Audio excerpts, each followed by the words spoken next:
And let's start the clock. Says we are now live, so all is good. So the clock is going, and we're on a countdown. Good morning, YouTube. Good morning, LinkedIn, and hello on Facebook. This is Blabbing for Britain, and it's going to be a bit of a different show this week because I think there's only me. Check, going over to Messenger, have a look. Nothing in Messenger. I don't know, and we'll do something different. Okay, say good morning to listeners on Royston Radio. Thank you for joining us. And thank you for Fonz for actually being us. Well, it's great to be actually syndicated to Royston Radio. And we want to say thank you for listening. And I'm going to come on screen. Basically, when we start the show, we have a countdown and that shows on the screen. So the first minute of any broadcast, we're going live on YouTube and Facebook and on LinkedIn. It is 2 minutes past 10 on Thursday morning, and this show is live. And I want to say welcome to the show. And this is Blabbing for Britain, episode 382. It's a UK news review. This is episode 382. We've been broadcasting now for 7.5 years. And we're heading towards episode 400, which might be a good point at which to talk about whether we bat on.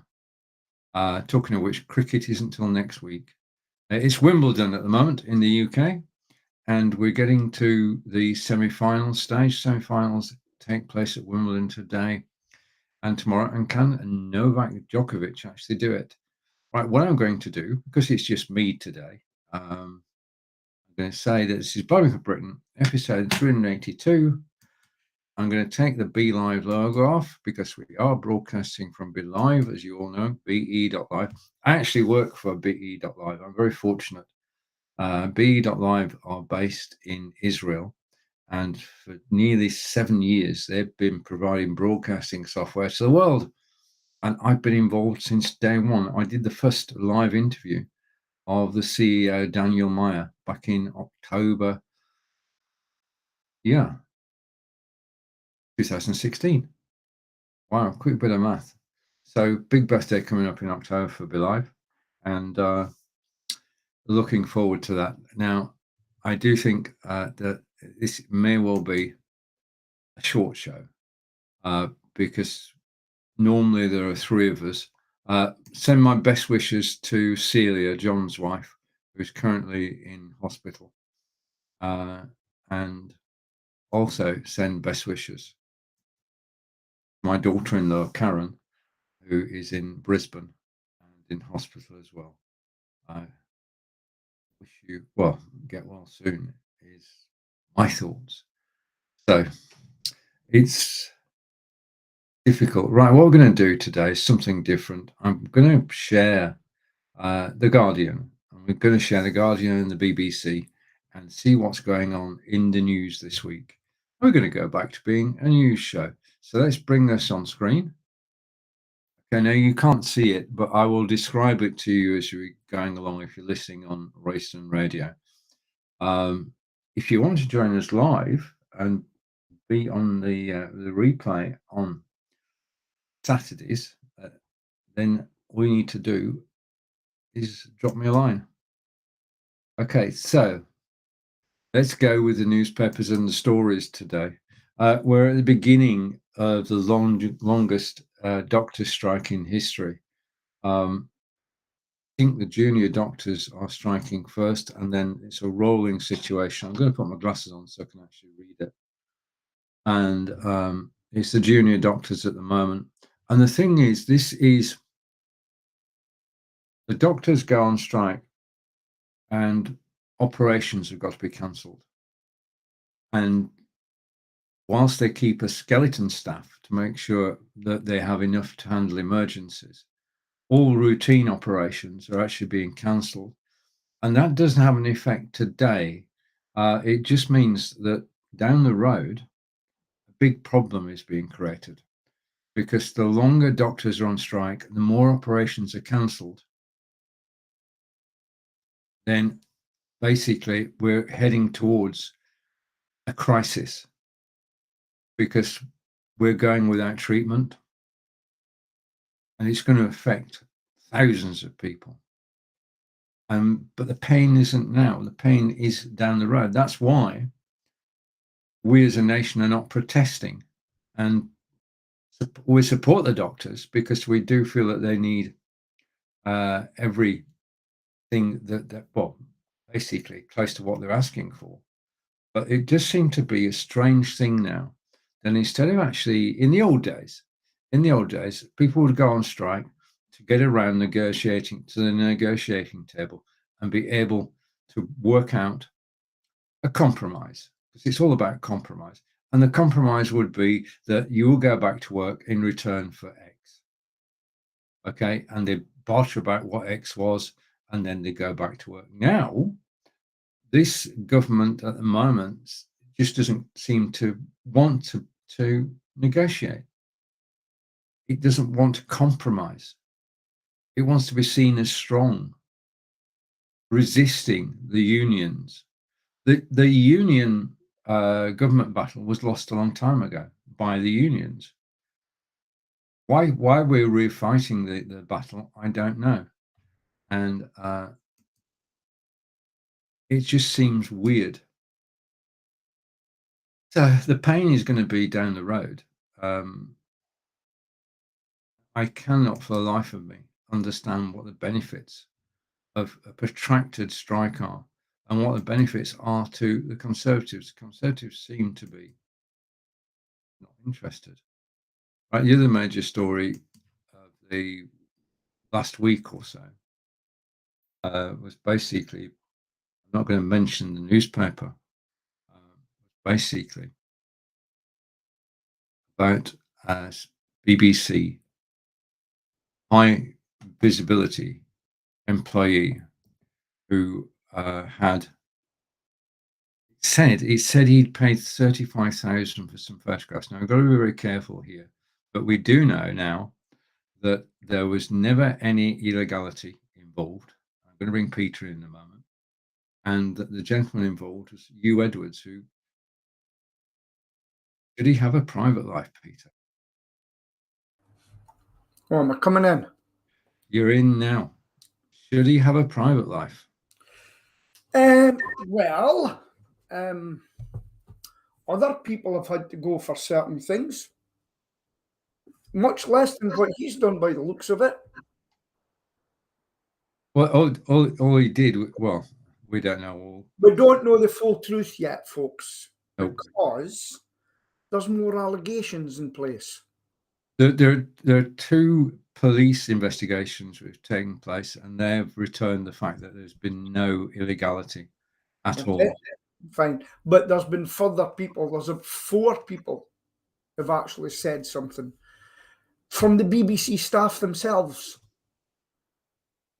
And BBC News are also investigating it. They're investigating themselves, you know? It's an ongoing story, but I do think that people have a right to privacy. I think that the Sun, the Sun spun the story to make it sound as though he was acting alone when in fact he was using a publicly available website and doing what apparently a lot of people do, which is not illegal. No, I think it's his wife you should be speaking to and saying, how do you feel about it? Huh? I'm not, things like this, I'm just not making any comments anymore because I've seen it from both sides. What happened with Cliff Richard with the BBC? They had a helicopter up and everything. Yeah. It seems to me there are certain people in society will get away with it. Now he's claiming mental health, and there's 2 sides. I'm watching both sides. It's a shame because it's mental health, and he's using mental health to get away with it. I'll guarantee there's more to come out, just like Philip Schofield. Now, if you're in a position of power, right, and you meet someone and everything and say, listen, I'm going to tell somebody on you, you dare. No, you don't know what you've been threatened with. What surprises me is how the young lad can afford the top lawyer in Britain. I think it's if he's been seen as a cause. Yeah, There anyway, there are conspiracy theories. that's all I want to say in the matter. I'll sit back and let other people make the judgments. And I've got far going on, too much in my life at this exact time. Just carry on with what you do. It'll all come out in the wash. Some will spin it this way and some will spin it that way. And at the end of the day, I don't think we'll be seeing back on television no matter what. Oh Now, no, I don't think I'd want him to be back on television for his own sake, not necessarily well, here's another whether he thing. can legally be back. Why had the mother and father to go to the newspapers and seemingly they didn't get paid before the BBC really took action? That's what I want to know. I do agree the BBC seem on the surface to have actually mishandled it, given that the whole saga started back in April, Yeah, now in July. But again, they will give their reasoning once they've completed their investigation.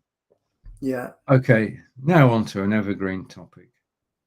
Boris, WhatsApp.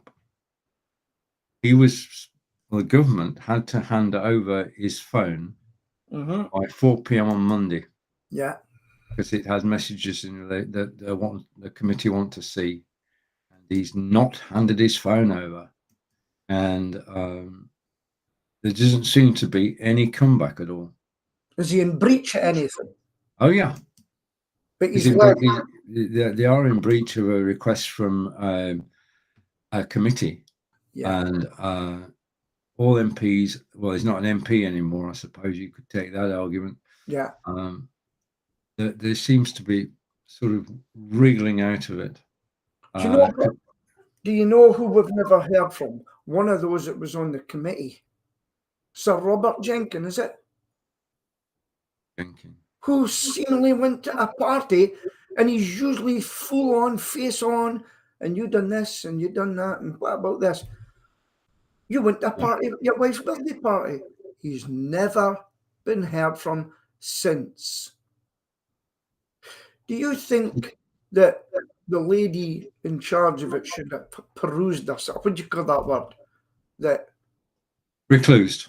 Do you think Harry and Harman should have been on that committee when she actually says, I'm out to get Boris Johnson?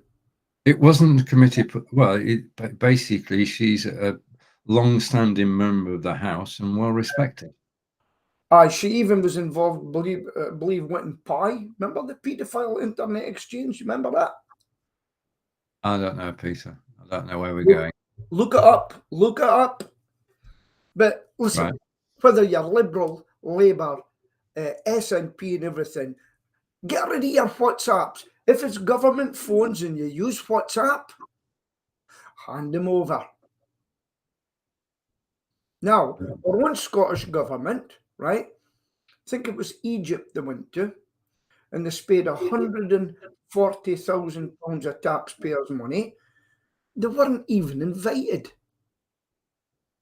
They invited themselves. Did you know about that? No, carry on. Some sort of, I don't know if it was a climate thing or anything.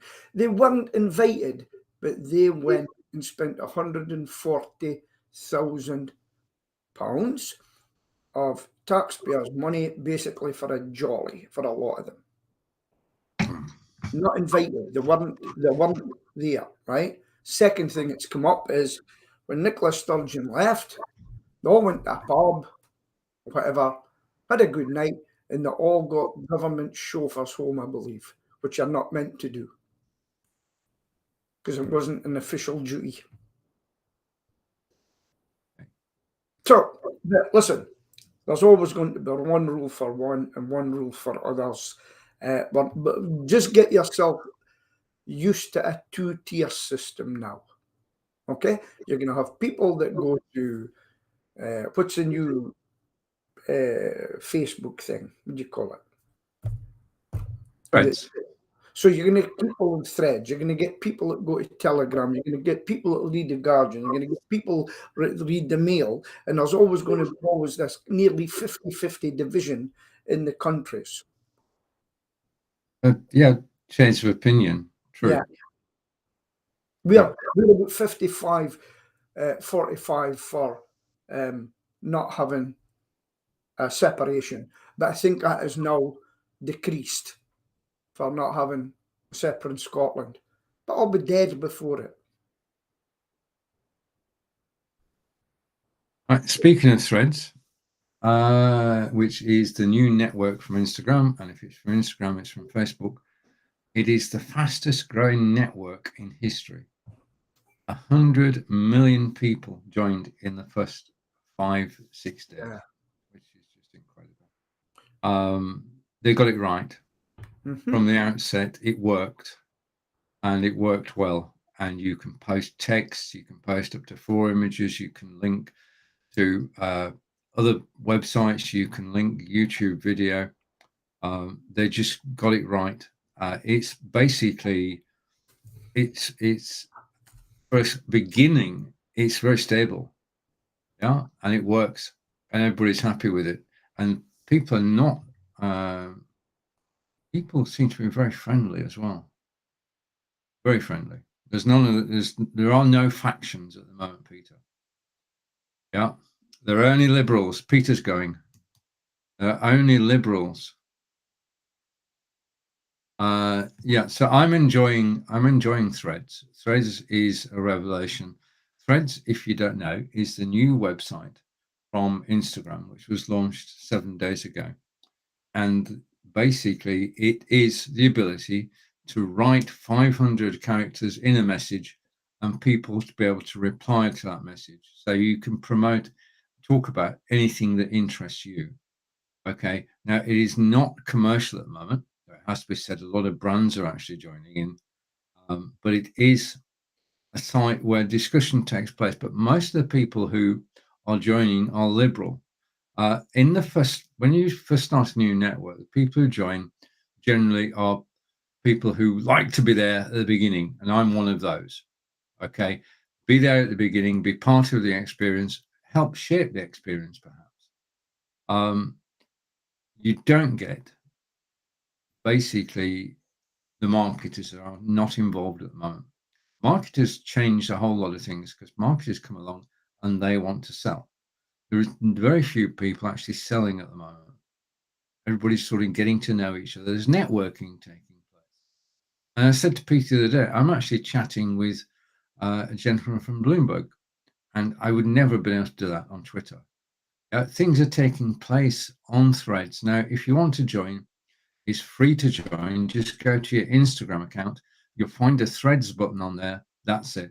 You can transfer all your contacts on Instagram onto Threads, or like I did, you can actually start again from scratch. And you can post as often as you want, and you can comment, and you can share, and you can share outside the Threads network. It is very well designed. It is, I think, a spectacular win. And will it actually be able to? There's nothing like Twitter. The ethos is not Twitter-like. I'm following the Guardian, the Times, other newspapers. I'm following basically things that interest me. I'm following cricket. I'm following Park Run. I'm following things which of interest to me, and I'm building my own. Just waiting for a thumbs up from Peter. I'm building my own circle of friends. In actual fact, if I go here, I'm not sure whether I've actually got the image. Just a minute. I know you can't see it on Royston Radio, but I'm about to upload an image.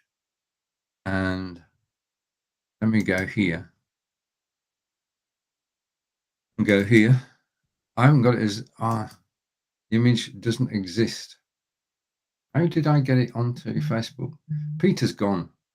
Just let me check. Peter's gone off. Okay, now. So that's Threads. Join it through your Instagram account. I do thoroughly recommend it. It's a very friendly place. and people just get on with each other, share information, share stories, and it is a pleasant place to be.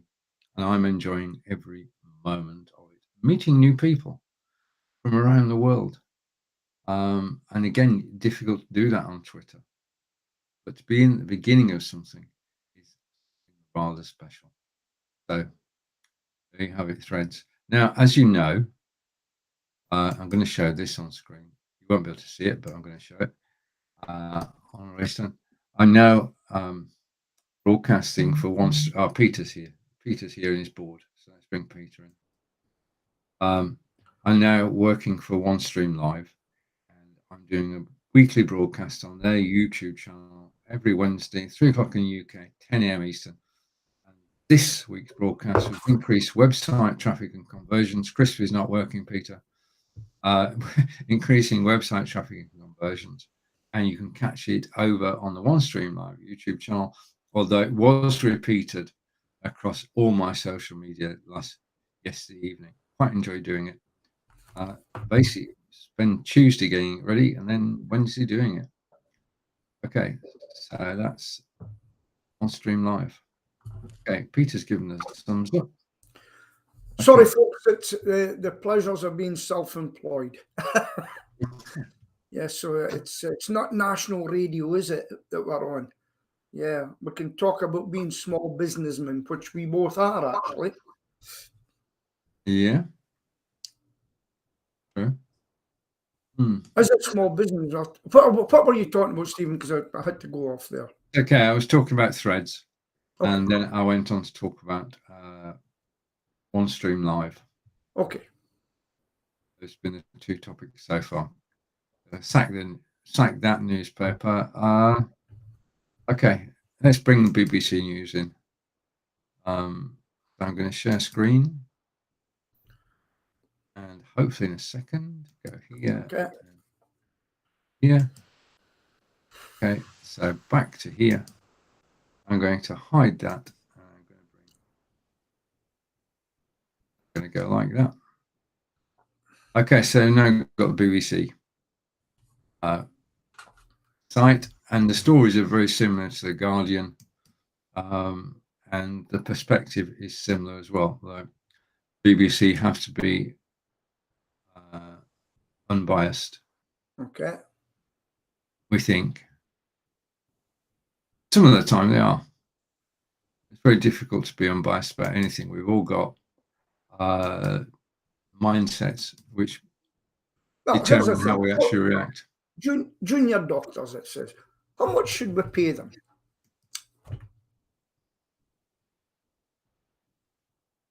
They should be. On you go. No. Do you think they're overpaid? No, I think doctors are worth their salt. But where's the limit and where you get paid?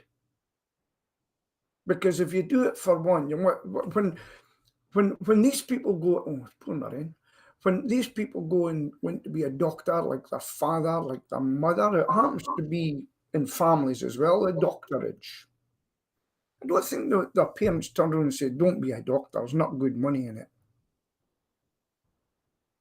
No, yeah, I still believe that it is a calling rather than a profession. Yeah. I mean, I'm in a calling. I'm on minimum wage in my business. And people might, go, I don't make a lot of money because it's all in the business. Yeah. I don't make a lot. This fallacy that because you've got your own business, you're loaded. Every time I grow a bit, it costs me money. And I'm having one heck of a time at the moment with people not paying their bills. And it would shock you to know the people that haven't paid me. So that's why we're having to demand money up front, or we're not doing it. You'd be shocked at what's due to me. Okay. Okay. With Peter's phone's going, as you can hear. So Peter is the one of us who actually runs a real world business rather than a virtual business. And he runs Aberkill up in Aberdeen. And is back. Okay.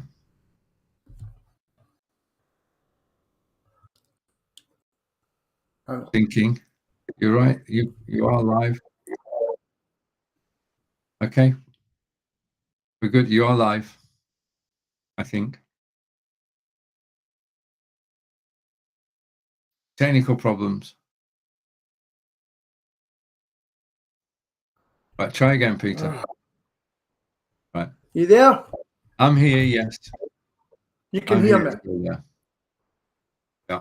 I'm just going to send a message.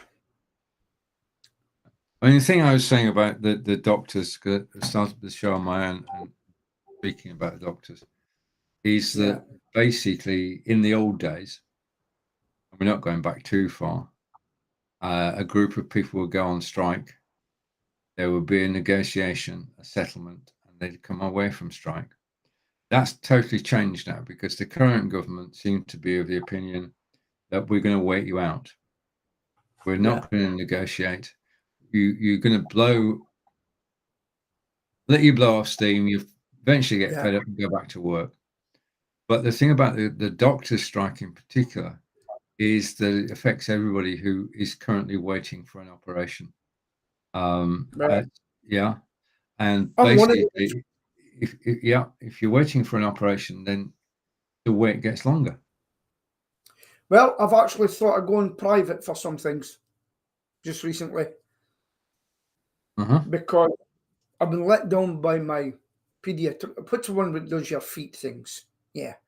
Podiatrist. Let down by him, who said he would refer me for an x-ray. I phoned the surgery. I says, have you got a referral for me? No. Could you get somebody to call me back regarding the problem with my feet? Do you know what she said over the phone? I don't know what to do with this. And she obviously never done anything with it because they've never come back to me. I'm getting sick of it, you know. And I didn't know it was that. I've tried to get people to work for me, not interested. And I thought it was just me, but it's everybody. Everybody. Somebody put on the other day about what's Brexit done for us, right? You know what a lorry driver put in? Guess what he put in, Stephen? Hello. Can you hear me? Yeah, I can hear you. The lorry driver, do you know what he said? Well, it's doubled my wages. He got double the wages that he was getting to drive a lorry. And so it's, well, but having said that, it's probably put up our prices, you know, because of that. So we'll be a big ticket Britain shortly, you know, because people don't want to work for the £10.42 an hour minimum wage or the £10.90 living wage, apart from what do you call it, London. It's a bigger wage, but people would rather sit in the dole and get more off the dole than work. Hence all the people I've worked for me, over 55. Apart from one, I've taken on like an apprentice. And that came through one of the guy's families, you know. So I kind of done him a favour, and it's working out so far. He's busy doing things with us. And that's the situation with employment. And do you want to buy a business? You know? Well, you see, you're the key man in your business. Sorry? You're the key man in your business. No, I'm not. No. No? Who's the key man? Andy's my key man. Supervisor. He does everything for me. Everything. Right. Everything. And that's why I'm on here today, apart from he's doing a big job cleaning out pigeon poo-poos for thousands of pounds. And that's why I'm taking the calls today, because the guys are full. But do you know what I was doing at 7 o'clock this morning? I've no idea, Peter. I was out doing my first wasp nest. And then I done another one by 9 o'clock. And then I had lots of fun. So hence I'm slightly late in here today. So that's what I've been doing. And I haven't done that for a long time. And Oh, I worked all weekend last weekend as well. Never done that for years. And did it's, you enjoy it? I really did enjoy it. I really did enjoy it. I don't know how you think I'm looking, but I think I've lost a wee bit of weight by getting out there. And a couple of things I've noticed. Yeah. I've been out working, plus I'm on my feet at night on a Saturday singing. Don't you dare say I'm a lazy person. And what happened was I've had really bad feet. And I think I've been sitting too long in the office, in the house, because I can't do my cycling just now either because I'm too busy. But I've been up and at it. And Sheila said to me the other morning, I got up at 5 and I was ready. She goes, "What a difference for you in the summer." I was all ready to go. Yeah. And I phoned the guys and I said, "Where are you?" "Oh, we're just heading out." I says, "Your boss has done 2 jobs already." And that lets him know. But it's not a good sign when I have to go out working. It should be the guys out working and me doing the admin, because I've got a big problem admin wise just now, which I'm not going to mention on here. Yeah. So that's that. So yeah, I'm feeling a lot better. Good. Yeah. Yeah, being active. Yeah, I mean, I get my active when I actually go for a walk. Yeah. Yeah, in the fresh air. Yeah. Total change of mood. Just go for a walk. Yeah. Which is what I'm going to be doing. I'm not doing. I normally do a show at 2:00. I've decided I'm not going to do it. I'm just going to go out and walk. Because it's a beautiful day. Oh, you're pouring a rain here now. This is traditionally the trades fortnight. I don't know if you come from cities where all the tradesmen would down tools in July and go away on holiday. I'm from Burnley in Lancashire, which are cotton towns. Yeah. And weeks. The first 2 weeks in July, the whole place shut down. Yeah. All the shops closed. There was nothing moved, and you've left at home. You had to hunt for the shops that were staying open. Yeah. Yeah, and everybody went off on the train to Blackpool. Yeah. That different days then. No, so when I think of it, my business is strange as well. So when I look back, we are really busy at the moment. But when I look back after the trades fortnight, English go on holiday after that. But I traditionally look, it's quiet. But when people come back from their holiday, that's when we get even busier. Yeah. Yeah. Even busier.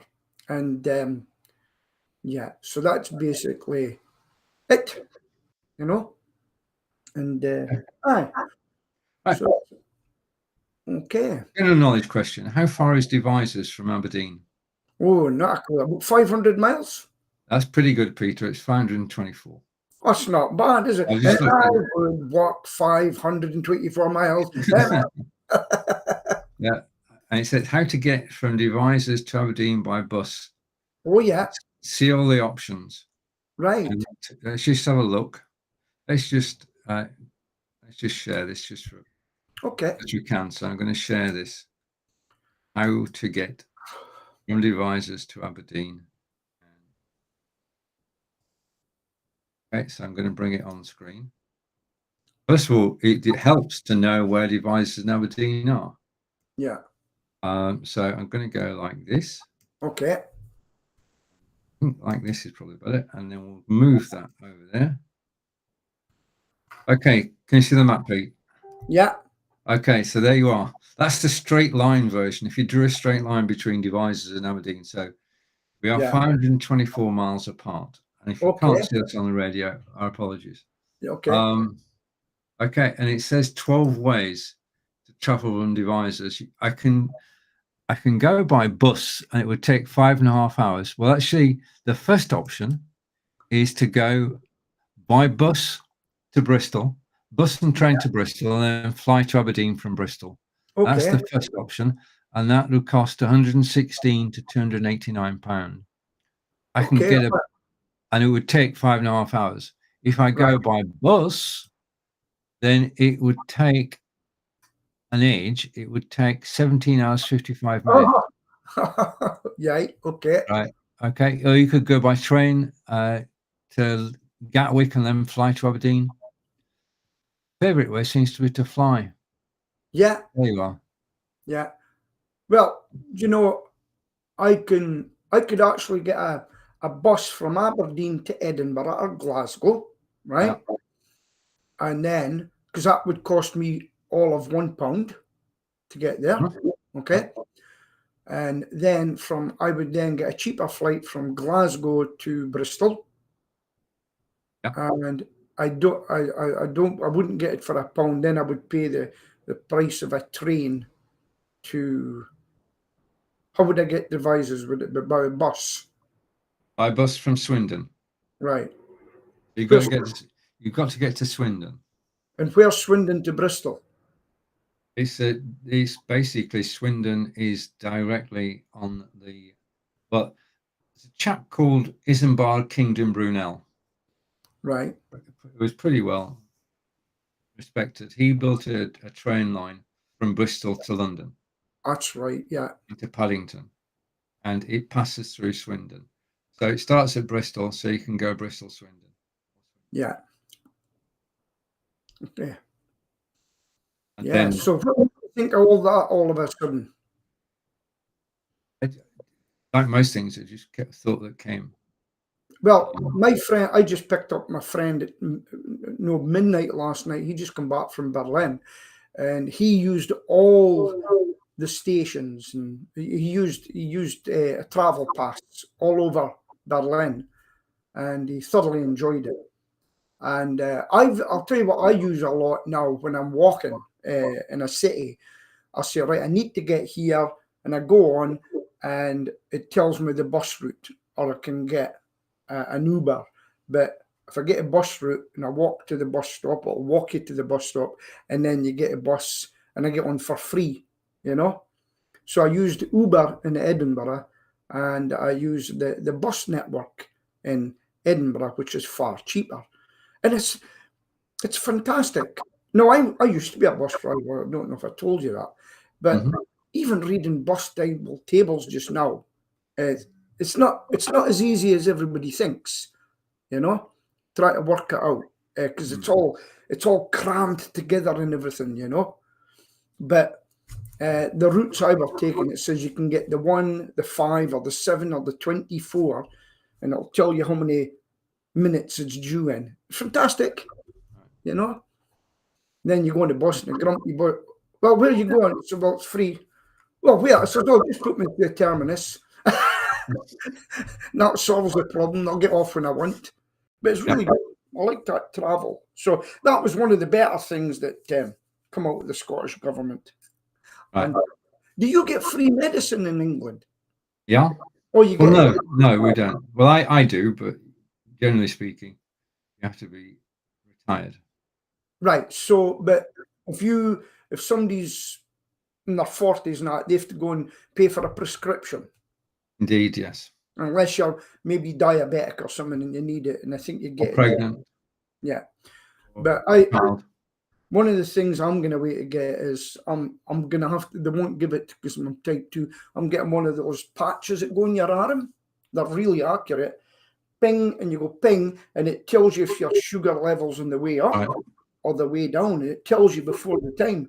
Maybe I think they'll show you about an hour's time you're going to be high, so you can do an extra walk or something.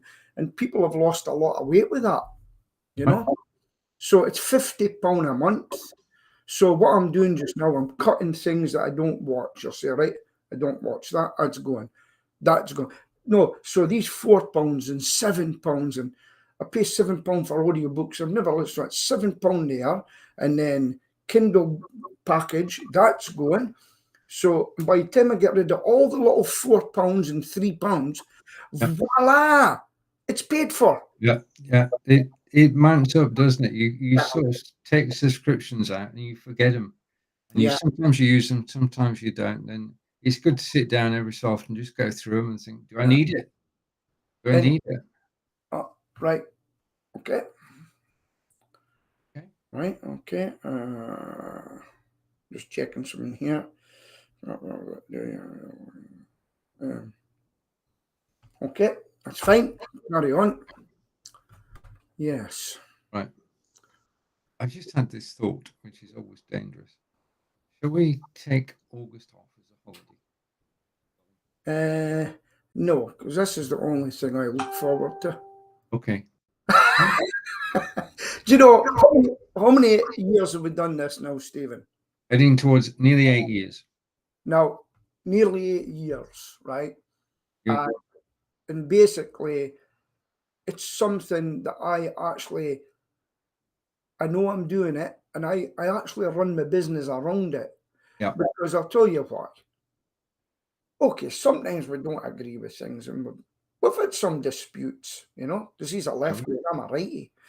And, we're still friends.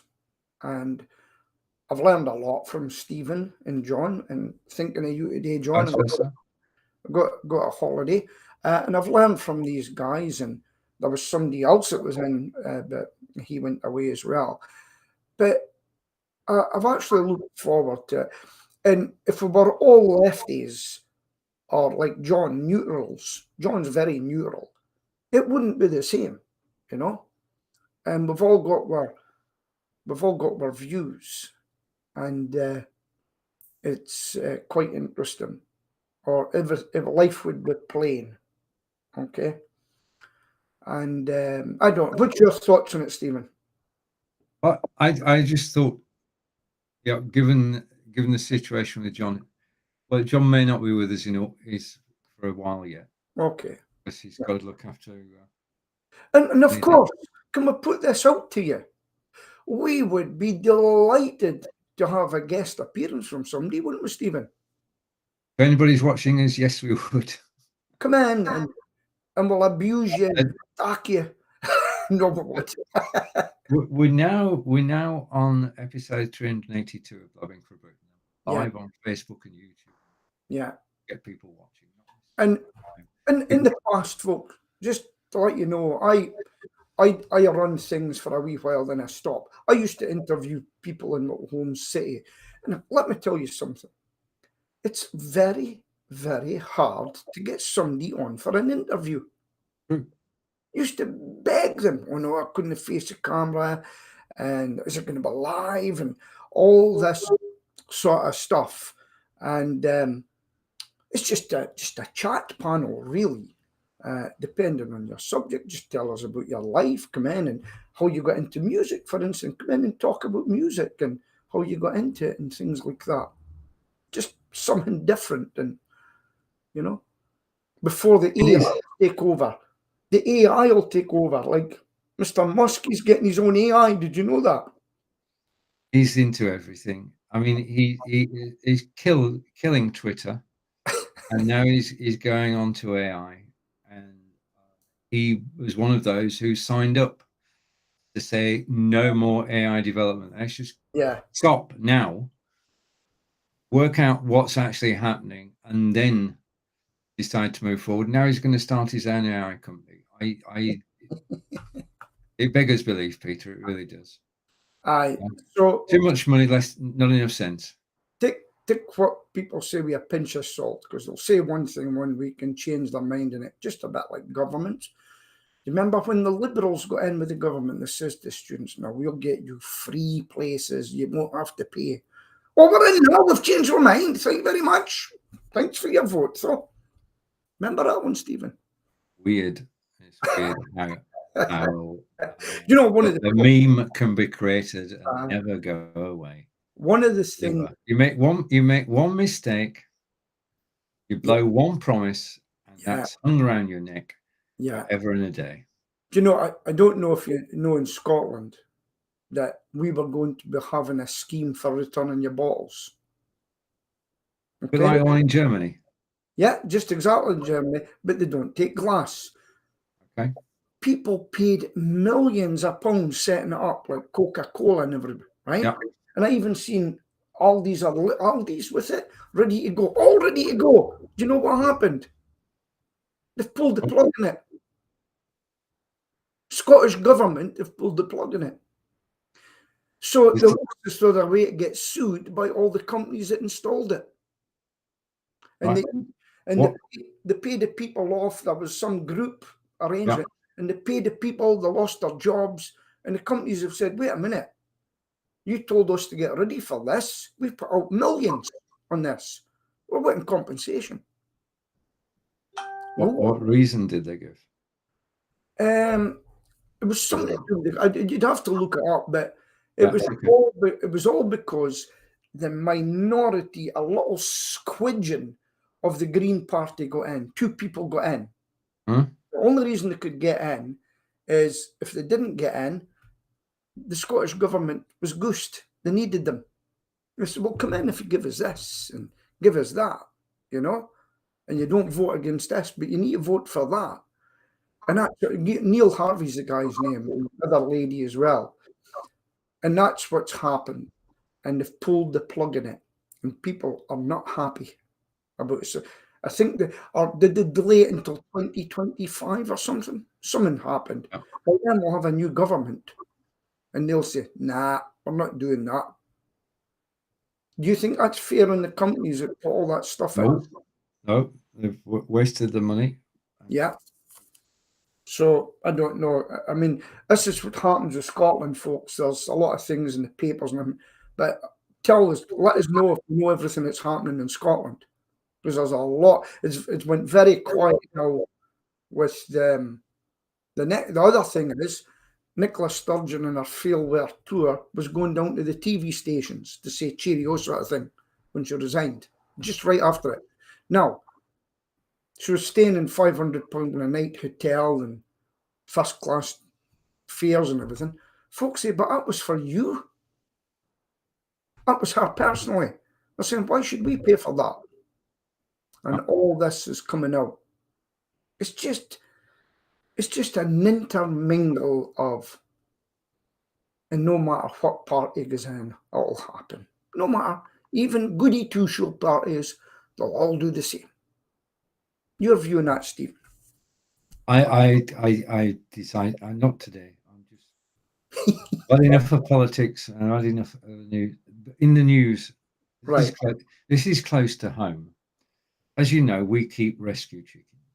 Yes. And that's where we get our fresh eggs from every day. Yes. And rescue chicken is one that's been taken from a farm. Yeah. And it's virtually stopped laying, and they're not economical anymore, so they have to go. And the British Hen Society basically holds meetings where you can go and collect chickens and rescue them. Yeah. And you can give them a new life. And they're out at the moment, they're out in the fresh air, enjoying themselves. When I was a lad, chickens used to be raised in battery farms.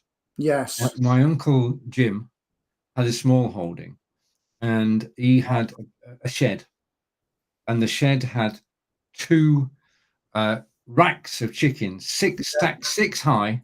Yeah. And their only job in life was to lay one egg. Peter's on the phone again. I'm not kidding. The only job in life was to lay 1 egg a day. Okay, it's Peter's back. Their only job in life was to lay 1 egg a day. And there was a channel which collected all the eggs, and there's a channel which collected all the crap. But they were banned. Right. And now you've got chickens in big sheds. Yeah. Or even better, outdoors, free range chickens, free range eggs. And now the government is about to allow people to keep battery hens again. I'm not too. Do you know what I seen the other day? A monkey or an ape or a gorilla, and it was kept in a place for 28 years. Yeah. And it came out of the door and they filmed it to a sanctuary. It never seen blue sky before. And it looked up at the sky and it couldn't believe it. I was in tears, and it's looking up and it's what's this? Never seen blue sky. I do not think they should be kept in that conditions. Or if people are experimenting, which are allowed to do because of people's ill health and for a future, yes, but give them some sort of life. I agree. Be humane is the thing. Yeah. I mean, breeding battery hens is not humane. No. In the slightest, because they're in a cage which is 14 inches by 14 inches, and that's it. That's their life. They're standing on wire frames. They've got a chicken above them. Yeah. Crapping on them, and they're crapping on the chicken below. It's not nice. And do you know, I was in Lidl's the other day, and do you know what they've still got up as a sign?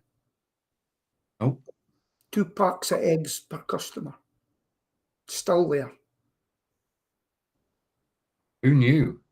I mean, we don't have that problem because we get our eggs. Yeah, well, there you go too. And I've actually got a lady on Facebook, her and her partner have got chickens like you, and they're going around selling them £10 for lots, and they'll deliver them to your house. That's good. That's enterprising. That's what they're doing. But I eat a lot of eggs. I'm an egg man. I can never go. If I have bacon and egg, I always have 2 eggs. What about you? Well, at weekend we have eggs for breakfast. Fresh eggs.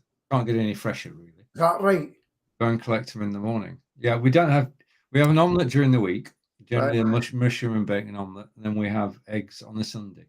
Because now we've changed our routine on Saturdays because we do the park run. Yeah. I start my day with porridge. Yeah. Okay, but it's not real. Well, it is real porridge, actually, Peter. You'd be surprised. It's actually oats, real oats. It's none of these cereal things. It's real oats. Yeah. And then it goes into a microwave for 2 minutes. Well, Angelica, on you go. Angelica does it for 1 minute, and then I do it for the second minute. Add a bit of syrup. Okay. Obviously, it's not the right thing to do, but you need it in the morning. Sheila's not within earshot, so because I've been working, right? I says, you know something? I'm gonna have a treat. Do you know what I done? Go on then. I went into McDonald's. I says, I'll have a Big Mac, fries, please. And then I checked my sugar level later. Yeah. And it was 7. And that's normal for having eaten after 2 hours. Right. So I went, wow. But if I went to Burger King, I can't eat them. It knocks me out. So I'm at the stage now. I'm one of these people, right? I am so strict with and I measure everything, right? That's it. That's how many ounces it needs, that sort of thing. Yeah. But I just says, no, I'm working hard just now. I'm having a McDonald's. But I've got to tell you a funny story. Folks, I used to be about 4 stone bigger than I am, right? Now, I know I'm handsome looking, but... Yes, you are. Yes, and a lot of people don't think I'm 63, I'll have you know. But anyway, I was begging, and I remember in Dundee, and it takes a kid to tell you the truth. So I was working down in Dundee in a job. This is why I don't like Dundee. And me and the guys went in for a McDonald's. So I remember I was about 4 stone more, and I took it, and I put it in, and I'm munching. And this kid looked over at me and he said, "Hey, mister." He goes, "What?" He says, "You're a pig." And I looked over, I was embarrassed. I says, "Right, I'm going on a diet." Dear. Sister, hey, it's just as well your bloody mother's there. But that was that. No, it actually hurt. Believe it or not. Yeah. It embarrassed me, you know. So yeah, it was incredible. Never forgot that. There's ways of telling people, no, I've lost weight, and if you meet somebody that you know is a bit overweight and a conscience, or you have a chat, and you just say, "Oh, well, I've just lost 3 stone," and they'll come up to you and they'll say, "How did you manage that?" Rather than saying, "Hey, look at the size of you, go on a diet." Yeah.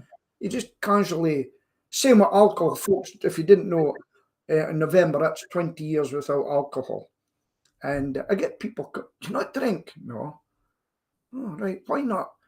My life's changed, and I value my license, and I work it's Saturday nights, I finish at 2 in the morning, etc. And I just can't afford to drink. And I feel a lot better for it, And I get people contacting me later. How did you manage it? And there's a lot of people like that just now. My friend Andy wasn't drunk for 4 years. Mm-hmm. And I know another lady in the town, she kind of cut back on her drinking too. There's a lot of people with drink problems just now, and they can't get off it. Drop my line. Yeah, I mean, addiction is a very difficult thing. Yeah. I'm addicted to McDonald's now. You just had the one. I know, but it was lovely. But I actually saw how McDonald's chips are made. If you go and look at it, folks, you shouldn't really eat it. There's hardly any meat on it. It's quite ghastly. Yeah. But it's still a potato, and it's still a potato, isn't it, Peter? Yeah. But they're very thin, the fries. It's big chunky chips that knock me out from I just can't eat them. I mean, a diabetic's meant to be between 4 and 7 to be perfect. Well, I had fish and chips from my partner because we were. Did I tell you about the dog? Yeah, you knew about the dog. So Sheila come running in at 4 in the morning and said, the dog's something wrong. Went down, I thought she was dying. Straight to the vet at 4 in the morning. And do you know what the vet said to us? This dog's high. What do you mean high? She goes, this dog's eating drugs. Yeah. Well, we aren't up in the woods, and seemingly they go up in the woods and leave hash, but not only that, they do the toilet.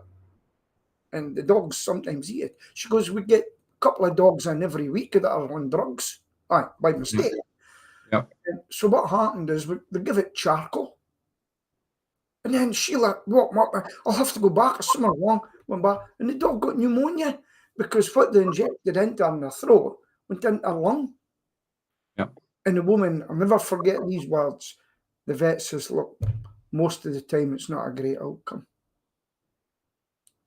And that's when I couldn't believe it. Every day I see that dog, wow.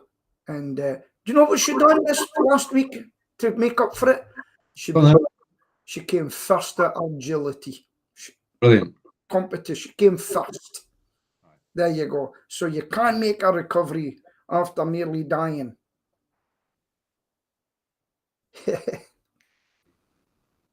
Right. It's Wimbledon at the moment. Tennis. Novak Djokovic is going to win on Sunday. That's my prediction. Okay. He holds all the records. He's just amazing. People just can't play against him. Yeah. There's that. He's the legend. So looking forward to that on Sunday. That's to watch on Sunday on the BBC, of course. Yeah. And there's a young lady who had a child 9 months ago. Yeah. She took 6 months off. Mm-hmm. 3 months ago, she came back to tennis. She's from the Ukraine. Mm-hmm. She wanted to put a smile on the faces of the Ukrainian people. Yeah. So she decided she was going to do Wimbledon. Yeah. It came in as a wild card, not seeded. Mm-hmm. And she's now in the semi-finals. Yeah. So wish her every success. Ukraine could do with some good news. Yeah, I mean, I know the war's still going on, and we're not talked about it today. But anything that sort of cheers people up, because you need it, don't you? You need something to relieve. Did you see what Mr. Wallace says? He says we're not Amazon for Ukraine for weapons. Did you see that? He is. Excuse me. The guy is an idiot. Pure and simple. Yeah, I mean, as I'm going to quote Rishi Sunak here. Mm-hmm. And Rishi Sunak said, President Zelensky has said thank you every single time we've met, every time we've been on television. He never stops saying thank you. Okay. Yeah. And maybe he's peeved because he never got the NATO secretary's job. I think he's totally peed off about that, Peter, yes. Yeah. I don't know. I'm 63 now. I'm just going to get on with my own life, whatever happens now. every day. Take a back seat, and yeah, because I've got tremendous pressures of my own at the moment. Think they'll help me? No, they're not interested in me. A self-employed man sitting in Scotland, they won't care. I'll get no help from them if one. I've got to say, I got help from Richie Sunak. I got a fair bit of money from him. Yes, but I needed it. I've actually needed it now more than before. I'll tell you about that. Nope, that's for next week, Peter. Peter, it's over to you.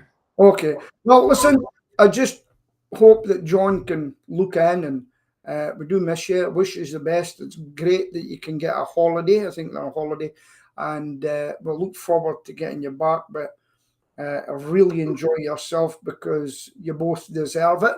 Okay. And Stephen, I wish you well in your park run this week. And I wish everybody else great success in life. Be kinder than me. Okay. And long may your chickens lay eggs. Indeed. Long may your chickens lay eggs. Brilliant, Peter. Bye, everybody. Bye.